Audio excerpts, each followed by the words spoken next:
Kasih karunia dan damai sejahtera dari Tuhan Allah Bapa kita dan dari anaknya Tuhan Yesus Kristus menyertai kamu sampai selamanya. Amin.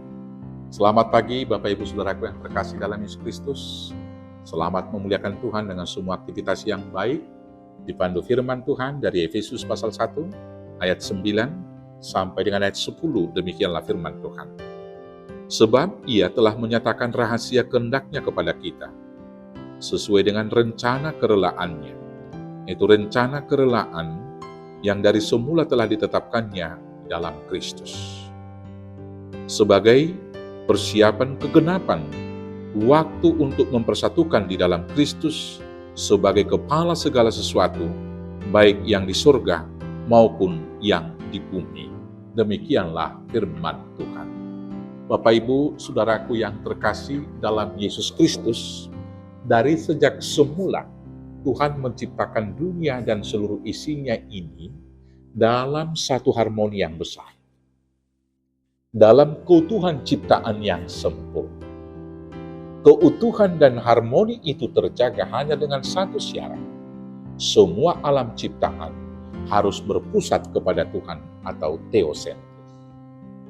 Maka ketika dari satu dari unsur ciptaan itu dan yang paling terutama yang menjadi mahkota kehidupan, berpaling diri, tidak memusatkan hidupnya kepada Tuhan, tapi memusatkan hidup kepada diri sendiri atau egosentris, maka tatanan yang bagus itu, keutuhan yang baik itu, dan juga tadi harmoni yang indah itu kemudian rusak.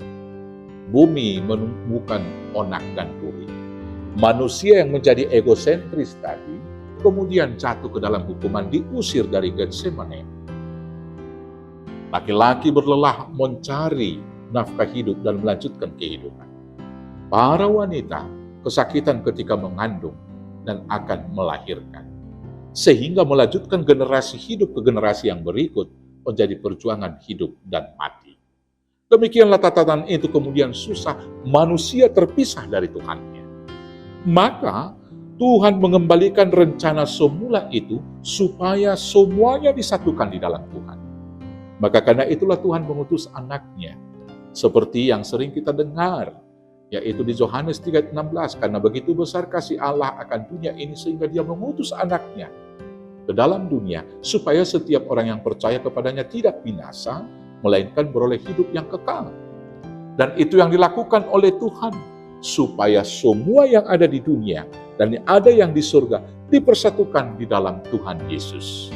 Dan itu secara eksplisit dinyatakan oleh Tuhan Yesus di dalam doanya, yaitu di dalam Yohanes 17 ayat 21, supaya mereka semua menjadi satu ya Bapa di dalam kita, dan kita di dalam mereka, dan mereka di dalam kita, ut omnes unum shin. Itulah doa Tuhan Yesus. Dan rahasia itulah kemudian yang telah diberitakan kepada jemaat di Efesus di sini. Rahasia itu juga yang dinyatakan kepada kita semua orang-orang Kristen. Maka dimanapun orang Kristen hadir harus membawa kedamaian dan persatuan. Tidak membawa perpecahan, tidak membawa perseteruan, tetapi kita boleh mempersatukan diri dengan orang-orang di sekitar kita dan kemudian membangun kualitas hubungan yang baik dengan Tuhan, dengan kehadiran kita. Karena untuk itulah Tuhan, dengan semua rencana dan kerelaannya dari sejak semula, mempersiapkan kegenapan itu dan mempersatukannya di dalam Kristus.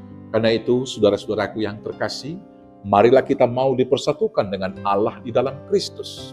Supaya dengan kesatuan dan hubungan kita yang baik dengan Tuhan, kita membangun kesatuan dan hubungan yang baik dengan sesama manusia, sehingga kita boleh hidup rukun di dalam damai sejahtera, dan dalam keutuhan dan kesatuan itulah kerajaan Allah dibangun.